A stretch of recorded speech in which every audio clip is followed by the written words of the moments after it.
الله وبركاته. الحمد لله رب العالمين والعاقبة للمتقين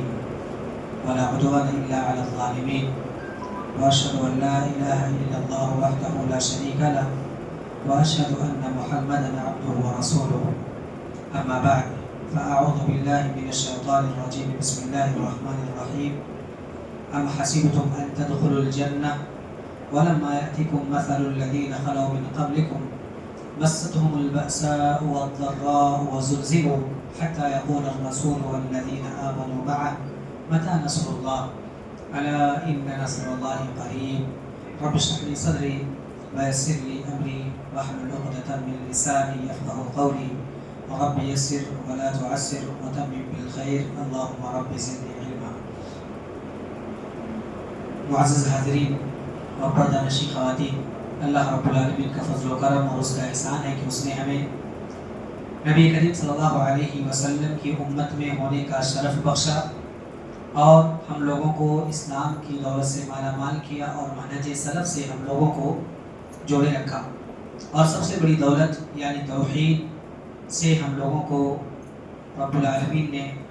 محظوظ کیا اور توحید پر قائم رکھا۔ اللہ تبارک و تعالی ہم سب کو توحید پر قائم رکھے اور نبی کریم صلی اللہ علیہ وسلم کی اتباع کرتے ہوئے آپ کی سیرت کو اپناتے ہوئے پوری زندگی گزارنے کی توفیق بخشے، آمین یا رب العالمین۔ الرحیق المختوم کا درس جیسا کہ چل رہا ہے، اس سے پہلے والے درس میں یہ بتایا گیا کہ غم کا سال نبی کریم صلی اللہ علیہ وسلم کے اوپر مصیبت در مصیبت چند دنوں کے اندر دو عظیم واقعات ہوئے، اور نبی کریم صلی اللہ علیہ وسلم کو دو مصیبتوں سے دوچار ہونا پڑا۔ ایک تھا مرحلہ سب سے بڑی حمایتی اور محافظ حضرت ابو طالب کا انتقال، اور دوسرا 2 ماہ کے بعد یا 3 دن کے بعد حضرت خدیجہ رضی اللہ عنہا کا انتقال، اور اس کے بعد نبی کریم صلی اللہ علیہ وسلم کی شادی حضرت سودا بنت زمعہ رضی اللہ عنہا سے ہوئی تھی۔ یہ بات پیچھے گزری تھی۔ اس کے بعد یہ بتایا گیا تھا کہ حضرت ابو طالب کے بعد اور حضرت خدیجہ رضی اللہ عنہا ام المؤمنین کے بعد انتقال کے بعد نبی کریم صلی اللہ علیہ وسلم کے اوپر مصیبتوں کے پہاڑ اور زیادہ ٹوٹنے لگے، دشمنوں کی طرف سے اور زیادہ آپ کو ایذا اور تکلیف پہنچائی جانے لگی۔ اس موقع پر جو آپ پر ایمان لانے والے صحابہ تھے، جو مومن اور مسلمان تھے، ان کے اوپر بھی ظلم و ستم پہلے سے زیادہ روا رکھا جانے لگا۔ لہٰذا یہ بات آئی تھی کہ ان لوگوں کو توحید سے پھیرنے پہ یہ لوگ کامیاب نہیں ہوئے۔ اتنی زیادہ تکلیفیں، اتنی زیادہ پریشانیاں، اتنی مشقتیں انہوں نے اٹھائی، لیکن انہوں نے توحید کو چھوڑا کیوں نہیں، یا اسلام کی راہ کو انہوں نے ترک کیوں نہیں کیا۔ اس سلسلے میں بات ہو رہی تھی کہ چند اسباب اور چند ریزنز ہیں جن کی وجہ سے مؤلف نے لکھا ہے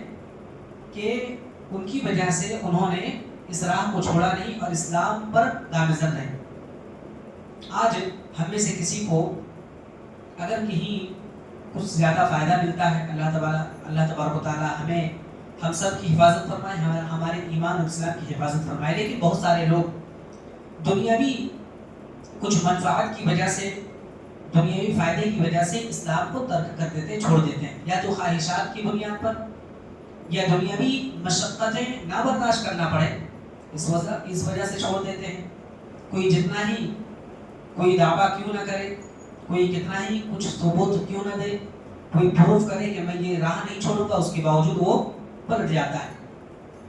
لیکن صحابہ کرام پر آج کے دور کے حساب سے دیکھیں، اس دور میں زیادہ سہولتیں بھی نہیں تھیں۔ ایک جگہ جہاں ہے وہاں پر ساری طرف سے، ہر چہار جانب سے ان کے اوپر مصیبتوں کے پہاڑ ہی توڑے جا رہے تھے، اس کے باوجود انہوں نے کیوں نہیں چھوڑا۔ اس سلسلے میں کئی باتیں بتائی جاتی ہیں، اور یہ دیکھیے ان کے اوپر ایسا نہیں کہ 1-2 بار مصیبت ٹوٹی ہے یا 1-2 مرتبہ ظلم ہوا، بلکہ اس طرح سے ظلم اٹھایا گیا جیسا کہ بعض چیزیں پہلے گزری تھی۔ کسی کو تیز دھوپ پر لٹایا جاتا، کسی پر کوڑے برسائے جاتے، کسی کا کھانا پینا بند کر دیا جاتا، کسی کو کچھ کسی کو کچھ. یہ ایسے واقعات تھے یا ایسے تکالیف کے مناظر تھے کہ مضبوط دل والا بھی انسان تھرا جاتا ہے، اور بہترین دماغ والا بھی حیرت زدہ ہوتا ہے، پریشان ہو جاتا ہے کہ کیا ایسی چیزیں تھیں یا کیا ہوا تھا ان لوگوں کو کہ وہ لوگ اس راہ کو نہ چھوڑیں، وہ کفر کی راہ کو دوبارہ اپنانے پر مجبور نہیں ہوئے. کیا وجہ تھا کہ مسلمانوں کو اس قدر قوت ملی، اس قدر مضبوطی ملی؟ آخر کار انہوں نے مظالم پر صبر کیوں کیا، اور اتنی زیادہ مصیبتیں سہنے کے باوجود بھی انہوں نے کیوں اس راہ کو ترک نہیں کیا؟ اس سلسلے میں مؤلف 6-7 چیزیں بیان کرتے ہیں. وہاں پر انشاءاللہ العزیز چند چیزیں مختصر انداز میں انہوں نے بہت سارے صفحات میں لکھے ہیں، مختصر طور پر آپ کے سامنے وہ چیزیں بیان کی جاتی ہیں. ان میں سے سب سے پہلے مؤلف نے لکھا ہے، مؤلف فضیلۃ الشیخ سیف الرحمن مبارک پوری رحمہ اللہ نے، ان میں سے سب سے پہلی چیز یہ کہ الہ واحد اللہ رب العالمین کی ذات پر بھروسہ اور ان کے اوپر اس کے اوپر ایمان. اللہ رب العالمین کی معرفت ٹھیک ہو گئی تھی، مکمل طور پر اللہ رب العالمین سے لگاؤ ہو گیا تھا، مکمل طور پر اللہ رب العالمین کی ذات کے اوپر ایمان تھا. اور ایمان جس دل میں پیوست ہو جاتا ہے وہ پھر ہزار طرح کی تکالیف کو برداشت کرنے کے لیے وہ دل ہمیشہ سے ریڈی رہتا ہے. یہاں تک کہ پہاڑوں سے وہ بھی انسان ٹکرانے کے لیے تیار ہو جاتا ہے، طوفانوں سے مقابلہ کرنے کے لیے وہ ہمیشہ تیار رہتا ہے. اور ہمیشہ ایسے شخص جس کا دل پختہ ہو، جس کا دل ایمان سے معمور ہو، جس کا دل عقیدے توحید سے بھرا ہوا ہو، وہ ہر چیز سے ٹکرا جاتا ہے. دنیا کی تمام مشکلات خواہ وہ کتنی زیادہ کیوں نہ ہو اور بھاری بھرکم کیوں نہ ہو، خطرناک مراحل کیوں نہ ہو اور اسی طرح سے سخت آزمائشیں کیوں نہ ہو، ایمان کے بالمقابل وہ شخص سب کو برداشت کر لیتا ہے، کسی چیز کو وہ اہمیت نہیں دیتا. یہاں تک کہ انسان جب توحید والا ہوتا ہے، جب ایمان اس کا پختہ ہوتا ہے، تو پھر ایمان کی چاشنی، ایمان کی مٹھاس اسے ملتی رہتی، گرچہ وہ آگ پر ہی کیوں نہ ہو، گرچہ وہ کھائی میں کیوں نہ ہو، گرچہ دنیا اس کے لیے بالکل تنگ کر دی جائے، زمین پر اسے پاؤں رکھنے پر اس کے اوپر کوڑے برسائے جائے، ہر لقمے پر اسے کیوں نہ اس کے اوپر ظلم کیا جائے، لیکن وہ توحید کی مٹھاس پا رہا ہوتا. بظاہر انسانی آنکھیں یہ محسوس کریں گی کہ اس کے اوپر تو ظلم ہو رہا ہے، یہ تو بہت ہی مشقت میں ہے، یہ تو تکلیف محسوس کر رہا ہے. لیکن نہیں، ایسا انسان جس کا ایمان مضبوط ہو، جس کا یقین اللہ کے اوپر ٹھوس ہو، سخت ہو، تو انسان پھر جیسا کہ ابراہیم علیہ السلام بظاہر لوگوں کو کیا لگا کہ آگ میں ہے، لیکن اللہ رب العالمین نے کیا کہا، یا نار کونی بردا وسلاما علی ابراہیم، ابراہیم علیہ السلام وہاں ٹھنڈی سانس لے رہے. تو ایسا ہی ایک انسان ہوتا ہے کہ بظاہر وہ لوگوں کی تکلیفوں کے درمیان ہوتا ہے، لوگ اس کے اوپر کوڑے برسا رہے ہوتے ہیں، لیکن حقیقت میں یہ ہوتا ہے کہ وہ انسان، وہ ایمان کی جو حلاوت ہے، ایمان کی مٹھاس ہے، ایمان کی چاشنی ہے، وہ شخص محسوس کر رہا ہوتا ہے. اسی لیے اللہ رب العالمین نے فرمایا، سورہ رات کی آیت نمبر 13 ہے، فرمایا فَأَمَّا الزَّبَدُ فَيَذْهَبُ جُفَاءً وَأَمَّا مَا يَنفَعُ النَّاسَ فَيَمْكُثُ فِي الْأَرْضِ، کہ جو جھاگ ہے وہ بیکار ہو کر اڑ جاتا ہے. یعنی ایمان اگر مضبوط نہ ہو تو اڑ جاتا ہے. جو جھاگ جس طرح سے مثال کے طور پر جو پانی ندی اور سمندر کے اوپر ہوتا ہے، اوپر والا جس کی کوئی حیثیت نہیں ہوتی، وہ اڑ جاتا ہے. وَأَمَّا مَا يَنفَعُ النَّاسَ، اور جو اصل پانی ہوتا ہے وہ وہیں پر رہتا ہے، پیوست ہوتا ہے، وہ زمین پر ہوتا ہے. تو کہا جو لوگوں کو نفع دینے والی چیز ہے وہ زمین پر برقرار رہتی ہے. ایک انسان کے دل میں یوں ہی ریاکاری کے طور پر، دکھاوے کے طور پر، کسی چیز سے بچنے کے لیے اس نے ایمان کا دعویٰ کر دیا، اسلام قبول کر لیا، لیکن تھوڑی سی تکلیف ہو فوراً وہ چھوڑ کر چلا جاتا ہے. جبکہ ایسا ایمان، ایسی توحید، ایسا عقیدہ جو فائدہ پہنچائے، جو جہنم سے قریب کرے، جہنم سے دور کرے، جو عقیدہ جنت سے قریب کر دے، ایسا ایمان، ایسا عقیدہ انسان کو فائدہ پہنچاتا ہے. اور ایسی چیزوں میں بھی اس کا دل مضبوط کرتا ہے، سب وہ ثابت قدم رہتا ہے، اس کے پیر کو جمائے رکھتا ہے. پھر یہ جب ایمان مضبوط ہوتا ہے، جب ایمان مضبوط ہوتا ہے، اس کے ساتھ ساتھ بہت ساری چیزیں آ جاتی ہیں. اس کے ساتھ بہت ساری چیزیں آ جاتی ہیں جس کا ہم تصور بھی نہیں کرتے. ایک چیز ایمان. دوسری چیز ہے کہ صحابہ کرام جنہوں نے ایمان کے مقابل میں طرح طرح کی تکلیفیں جو سہی. دوسرا سبب ہے کہ نبی کریم صلی اللہ علیہ وسلم کی قیادت ان کو ملی ہوئی تھی. نبی کریم صلی اللہ علیہ وسلم جیسی شخصیت, نبی کریم صلی اللہ علیہ وسلم جیسے قائد, نبی کریم صلی اللہ علیہ وسلم جیسے گائیڈ ان کو نصیب تھے, جو صرف یہ نہیں کہ امت اسلامیہ کے لیے بلکہ ساری انسانیت کے لیے سب سے بہترین قائد, سب سے باصلاحیت رہنما تھے, جو جسمانی اعتبار سے بھی, اسی طرح سے خوبصورتی کے اعتبار سے بھی, اسی طرح سے کمال کے اعتبار سے بھی, فیچرز کے اعتبار سے بھی, خوبیوں کے اعتبار سے بھی, اخلاق کے اعتبار سے, کردار کے اعتبار سے اور کیریکٹر کے حساب سے, اسی طرح سے ان کی عادات جو تھی ان کے اعتبار سے نبی کریم صلی اللہ علیہ وسلم اس قدر ایسی شخصیت کے مالک تھے کہ لوگ کھینچے چلے آتے تھے. اور جب بہترین انسان ہوتا ہے اس کے جب قریب لوگ جاتے ہیں تو اس سے دور ہٹنا نہیں چاہتے. جس طرح سے ایک مقناطیس چمبک ہے نا, اس کو کیا ہوتا ہے, انسان یہ لوہے کو جیسے کھینچتا ہے, لوہا اگر دور بھی بھاگنا چاہے تو قریب کر لیتا ہے. تو اسی طرح سے ان کا ہاتھ تھا, نبی کریم صلی اللہ علیہ وسلم کا ہاتھ تھا, جو ایک بار ان کے اوپر ایمان لے آتا اس کے بعد ہزار طرح کی تکلیفیں وہ سہنے کے لیے تیار رہتا تھا. تو نبی کریم صلی اللہ علیہ وسلم کی جو قائدانہ صلاحیت تھی, جس طرح سے لوگوں کو سمجھاتے, لوگوں کو قریب لاتے, اور اسی طرح سے نبی کریم صلی اللہ علیہ وسلم کا جو فضل و کمال تھا اس اعتبار سے, جو ان کے اندر خوبیاں تھیں جیسے عفت و پاک دامنی ہو, اسی طرح سے امانت داری ہو, صدق ہو, سچائی ہو, اور اچھی باتوں کا حکم دینا, بری باتوں سے خود روکنا, دور رہنا, دوسروں کو دور رکھنا. اس طرح سے نبی کریم صلی اللہ علیہ وسلم کے اوپر ایمان لانے والے تو تھے ہی, باقاعدہ آپ صلی اللہ علیہ وسلم کے جو دشمن تھے وہ بھی اس بات کا اعتراف کر رہے ہوتے تھے کہ نبی کریم صلی اللہ علیہ وسلم کا جو اخلاق ہے, نبی کریم صلی اللہ علیہ وسلم کی جو شخصیت ہے وہ ایسی ہے کہ ایک بار جو جڑ جائے دوبارہ ان سے الگ ہونے کے لیے سوچتا ہے. اس سے پہلے بھی کئی واقعات گزرے ہیں کہ نبی کریم صلی اللہ علیہ وسلم کے ساتھ کیسے کیسے معاملات ہوئے. یہاں پر بھی کچھ واقعات ایسی صرف اشارے کے طور پر مؤلف رحمہ اللہ نے ذکر کیا ہے. ان میں سے یہ ہے کہ 3 ایسے لوگ تھے قریش کے جنہوں نے اکٹھے ہو کر جب اکٹھے ہوئے تو ان لوگوں نے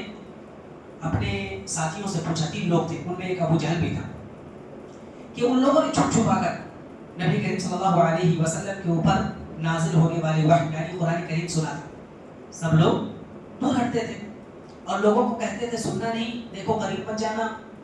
دیکھو ان کی بات مت سننا, دیکھو وہ جادوگر ہے, دیکھو وہ شاعر ہے, دیکھو وہ پاگل ہے, دیکھو وہ طرح طرح کی باتیں بتائی. لیکن ان کے دل میں نبی کریم صلی اللہ علیہ وسلم کی شخصیت کے اعتبار سے بہت زیادہ محبت تھی. فطری طور پر انسان کو توحید سے محبت ہوتی ہے, فطری طور پر رسالت سے محبت ہوتی ہے, فطری طور پر نیچرلی یہ چیز ہوتی. تو ان لوگوں نے ایسے ہی سنا چھپ چھپا کر کہ ایک دوسرے کو معلوم نہ ہو, ورنہ لوگ عیب لگائیں گے, جو ہی کریں کیا دوسروں کو منع کرتے ہو, خود ہی جا کر کے سنتے ہو. چنانچہ ابو جہل بھی ایک مرتبہ اس نے سنا, اور جب ایک دوسرے کو معلوم ہو گیا یہ ان کا واقعہ کہ ان لوگوں نے قرآن سنا ہے, تو ابو جہل سے پوچھا ان لوگوں نے کیا تم نے سنا ہے؟ کہا کیا میں نے سنا ہے, کچھ بھی نہیں. پھر اس کے بعد کہا نہیں کچھ تو سنا ہے. جب ابو جہل کو یقین ہو گیا کہ ہمارے دوستوں کو معلوم ہو گیا, تو اس نے بات یہ کی, کہا دیکھو دراصل بات یہ ہے کہ بنو عبد مناف نے جو شرف و عظمت ایک دوسرے کا ہم اور بنو عبد مناف یہ دونوں قبیلے 2 خاندان ہیں, ہم دونوں نے مقابلہ کیا, اور مقابلے میں ان لوگوں نے غربا کو, مساکین کو, مجبوروں کو, محتاجوں کو خوب کھلایا پلایا. تو ہم نے کیا کیا, ہم نے بھی کھلایا کہ مقابلے میں ہم بھی آتے ہیں. اسی طرح سے ان لوگوں کو کچھ سواریاں دے دی, ان لوگوں کو کچھ سہولیات فراہم کی, تو ہم نے بھی دے دی, چلو ہم بھی اس میں مقابلہ کرتے ہیں. اسی طرح سے کچھ تحفے تحائف دیے, گفٹس دیے, تو ہم نے بھی دی. ہر ایک چیز میں ہم ان کا مقابلہ کرتے تھے, یہاں تک کہ پلڑا بھاری تھا. اس کے بعد عبد مناف نے اچانک یہ کہا کہ ہمارے درمیان ایک ایسی شخصیت ہے, ایک ایسے شخص ہیں, ایک نبی ہیں جو ایسے ہیں آسمان سے وحی آتی ہے, آسمان سے جس کے اوپر وحی آتی ہے, اور اس کے بعد وہ ہمارے درمیان ہے. تمہارے درمیان تو کچھ ایسا نہیں ہوتا ہے نا لوگوں کے درمیان کہ ہمارے پاس یہ ہے, یہ ہے, یہ ہے, فخر کرتے تھے. تو جب ان لوگوں نے کہا ہمارے پاس نبی ہے تو آپ لوگوں کے پاس کیا ہے؟ تو اس وقت ہم لوگوں نے تہیہ کر لیا تھا، سوچ لیا تھا کہ ہم اس شخص پر کبھی ایمان نہیں لائیں گے، کیونکہ وہ فخر میں آگے بڑھ جاتے تھے، ہم اس کی تصدیق نہیں کریں گے۔ چنانچہ ابو جہل کئی مرتبہ یہ کہتا تھا اے محمد ہم تمہیں جھوٹا نہیں سمجھتے، ہم تمہیں جھوٹا نہیں سمجھتے، جبکہ ابو جہل نے نبی کریم صلی اللہ علیہ وسلم ایمان نہیں لایا۔ کیا کہتا تھا کہ ہم تمہیں جھوٹا نہیں سمجھتے، لیکن تم جو کچھ لے کر آئے ہو اس کی تکذیب ہم کرتے ہیں۔ تکذیب کیوں کرتے ہیں؟ یہی وجہ ہے کہ ہم اگر تمہاری تصدیق کر لیں، تمہیں سچا مان لیں، تمہیں نبی مان لیں، رسول مان لیں، تمہارے اوپر وحی آنے والی وحی کو ہم مان لیں، تو گویا کہ ہمارے اوپر ان کا مرتبہ زیادہ بڑھ جائے گا، وہ ہم پر فخر کر سکتے ہیں اور ہم کچھ نہیں کر سکتے، ہمارے پاس کچھ ویسی چیز نہیں ہے۔ اس لیے اللہ رب العالمین نے کہا فَإِنَّهُمْ لَا يُكَذِّبُونَكَ وَلَكِنَّ الظَّالِمِينَ بِآيَاتِ اللَّهِ يَجْحَدُونَ۔ اے نبی یہ لوگ آپ کو نہیں جھٹلاتے، لیکن یہ ظالم ایسے ہیں کہ اللہ کی آیتوں کا انکار کرتے ہیں، اللہ کی آیتوں کا انکار کرتے ہیں۔ اسی طرح سے یہ بھی پہلے گزرا ہے کہ ایک دن ایسا ہوا کہ کفار نے نبی کریم صلی اللہ علیہ وسلم کو لعن طعن کی، نبی کریم صلی اللہ علیہ وسلم کو لعن طعن کی، برا بھلا کہا۔ تو جب 2 مرتبہ 3 مرتبہ آپ صلی اللہ علیہ وسلم نے سنا تو کہا دیکھو قریش کی جماعت میں تمہارے پاس ذبح کا حکم لے کر آیا ہوں، یہ اس بات پر اس پر ان کے اوپر بہت اثر ہوئی اور ان کے اوپر ایسا اثر انداز ہوا نبی کریم صلی اللہ علیہ وسلم کا یہ کلام کہ وہ لوگ بالکل ہکا بکا ہو گئے اور اس طرح سے ڈر گئے، پریشان ہو گئے کہ نبی کریم صلی اللہ علیہ وسلم کو راضی کرنے کے لیے کوشش کرنے لگے وہ لوگ۔ یہ چیز پہلے گزری تھی۔ اسی طرح سے یہ بات بھی پہلے گزری ہے کہ حالت سجدے میں نبی کریم صلی اللہ علیہ وسلم تھے تو آپ پر گندگی ڈالی گئی تھی، اوجڑی ڈال دی گئی تھی، اور آپ صلی اللہ علیہ وسلم نے جب سر اٹھایا تو ان لوگوں پر بددعا کی تھی، جب بددعا کی تھی، جبکہ نبی کریم صلی اللہ علیہ وسلم کے اوپر جب گندگی ڈالی گئی تھی وہ لوگ ہنس رہے تھے، جیسے ہی بددعا کے الفاظ ان لوگوں نے سنے بالکل ہنسی ان کی رک گئی تھی اور ان کے اوپر ایک طرح کا خوف طاری ہو گیا تھا، خوف طاری ہو گیا۔ تو نبی کریم صلی اللہ علیہ وسلم کو جھوٹا نہیں سمجھتے تھے، آپ کی شخصیت ایسی تھی، پرکشش تھی۔ اسی طرح سے ابو لہب کا بیٹا جو عتیبہ تھا اس کا بھی واقعہ گزرا ہے کہ کس طرح سے نبی کریم صلی اللہ علیہ وسلم نے ان کی بددعا کی، اس کے اوپر بددعا کی تھی اور اس نے ملک شام کے سفر میں شیر کو دیکھتے ہی کہا تھا کہ یہ شیر تو مجھے کھا لے گا، محمد وہاں رہتے ہوئے بھی مجھے یہاں پہ قتل کر رہا ہے۔ یہ واقعہ تفصیل سے گزر چکا ہے۔ اسی طرح سے امیہ بن خلف کا واقعہ بھی گزرا ہے کہ آپ صلی اللہ علیہ وسلم کو بار بار دھمکیاں دیا کرتا تھا، قتل کر دوں گا، قتل کر دوں گا۔ نبی کریم صلی اللہ علیہ وسلم نے ایک مرتبہ کہا تھا نہیں تم نہیں قتل کرو گے، میں تمہیں قتل کروں گا، انشاءاللہ میں تمہیں قتل کروں گا۔ اس کے بعد جب آپ صلی اللہ علیہ وسلم نے جنگ احد کے روز ابی کی گردن پر نیزہ مارا تھا تو اس نے کہا تھا اس کی تفصیل بعد میں آئے گی انشاءاللہ، جنگ احد کے موقع پر آئے گی۔ تو جب ابی کی گردن پر ایک برچھی ماری تھی، نبی کریم صلی اللہ علیہ وسلم نے نیزہ مارا تھا، ہلکا سا خراش آئی تھی، تو اس نے کہا تھا ابی برابر ہی کہا جا رہا تھا محمد نے مجھے قتل کر دیا، محمد نے مجھے قتل کر دیا۔ تو جب وہ کہہ رہا تھا کہ مجھے قتل کر دیا، لوگوں نے دیکھا یہ تو معمولی سے خراش ہے، اس سے کیسے قتل، تمہاری موت کیسے ہو سکتی ہے؟ تو اس نے کہا تھا نہیں، محمد نے مجھے اس وقت کہا تھا، مکے میں کہا تھا میں تمہیں قتل کروں گا، لہٰذا یہ تو نیزہ اس نے مارا ہے، اگر محمد میرے اوپر تھوک بھی دیتا تو اس تھوک سے میری موت واقع ہو جاتی۔ اس قدر نبی کریم صلی اللہ علیہ وسلم کے اوپر یقین تھا۔ اسی طرح سے سعد بن معاذ رضی اللہ عنہ نے مکہ میں ابی بن خلف سے یہ کہہ دیا گیا، یہ کہا تھا کہ میں نے رسول اللہ صلی اللہ علیہ وسلم کو یہ فرماتے ہوئے سنا ہے کہ مسلمان تمہیں قتل کریں گے۔ تو اس سے امیہ بہت سخت گھبراہٹ کا شکار ہو گیا تھا، امیہ بن خلف جو تھا وہ بہت سخت گھبراہٹ کا شکار ہو گیا تھا، اور اس کے بعد وہ ہمیشہ گھبراتا تھا، یہاں تک کہ اس نے سوچ لیا تھا کہ میں مکہ سے باہر جاؤں گا ہی نہیں۔ نبی کریم صلی اللہ علیہ وسلم نے جب ہجرت کر لی تھی تو وہ اطمینان تھا مکہ سے میں جاؤں گا ہی نہیں باہر تو مجھے قتل مسلمان کریں گے ہی نہیں۔ لہٰذا جب جنگ بدر کے موقع پر ابو جہل نے کہا چلو چلو چلو تو وہ چلنے کے لیے تیار نہیں تھا، لیکن خوب اصرار کیا جب ابو جہل نے کہ تم اتنے بڑے